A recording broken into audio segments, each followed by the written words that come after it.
अनेक घडामोडींच्या संदर्भातली आणि त्यातही महत्त्वाची घडामोड अशी आहे की तिथे पुन्हा एकदा लाठीचार्ज केला गेलेला आहे। संसद भवनावर सीजेपी अर्थात झुरळ क्रांती दलाच्या वतीने मोर्चा काढण्यात आलेला होता। या वेळेला मोर्चेकरी आणि पोलीस यांच्यामध्ये झटापट झाली आहे। संसदेबाहेर आंदोलनात ठिय्या मारून बसले।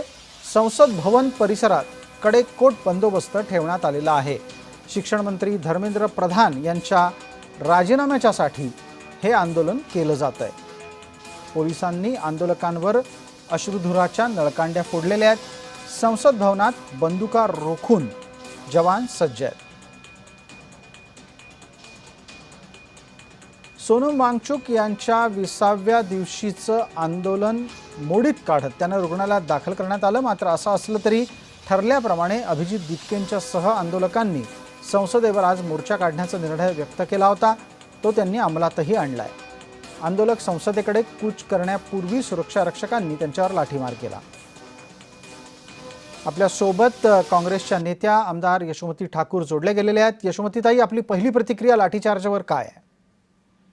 अतिशय हे जे मोदी सरकार आहे हे अतिशय अहंकारी आणि गर्विष्ठ सरकार आहे असंच म्हणावं लागेल। एका घोटाळेबाज मंत्र्याचा राजीनामा घेण्याऐवजी विद्यार्थ्यांवर जर लाठीचार्ज होत असेल तर या सगळ्या गोष्टीचा निषेधच केला पाहिजे आम्ही सगळ्यांनी। केंद्रातील जे मोदी सरकार आहे ते भारतीय लोकशाही व्यवस्थेला सातत्यानं त्या ठिकाणी आघात करत आहे आणि सरकारचा कारभार जो आहे ते पूर्णपणे निषेधार्थ आहे। धरणे करणं, मोर्चे करणं, घोषणाबाजी देणं हे तर लोकशाहीमध्ये हे तर अस्त्रच आहेत ना लोकशाही टिकवून ठेवायचे। सरकार जी आहे ही देशाची मालक नसते, हे सरकार केअर टेकिंग साठी असतं। पण आत्ताचे जे सरकार आहे ते अजिबात कोणत्याच गोष्टीला जुमानायला तयार नाही आहे आणि पोलिसांनी ज्या प्रकारे कायदा सुव्यवस्था आणि हुकुमशाही त्या ठिकाणी गाजवलेली आहे ही पूर्णपणे निषेधार्थ आहे।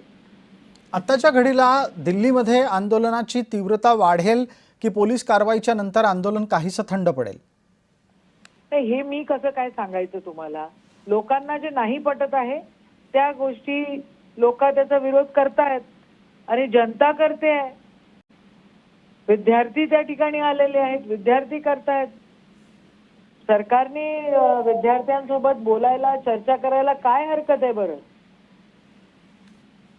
सरकार संवाद का करत नसेल यशोमतीताई?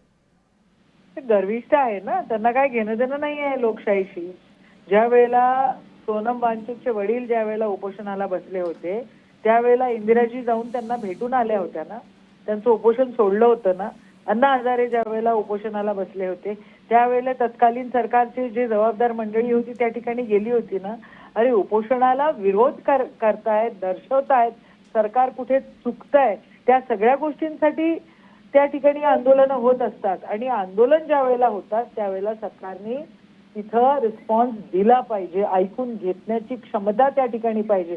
पण नाही, यांना राम मंदिर बांधायचं आहे, राम मंदिरात चोरी करायची आहे, यांना अरेरावी करायचं आहे, सगळ्या ज्या काही सरकारच्या एजन्सीज आहेत त्या ताब्यात घ्यायच्या आहेत आणि ताब्यात घेऊन स्वतःचं राजकारण करायचं आहे।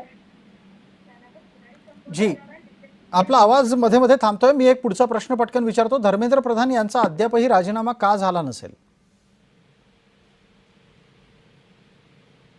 यशोमती ठाकूर आपल्या सोबत बोलत होत्या, त्यांचा आवाज आणि संपर्क तुटलेला दिसतोय।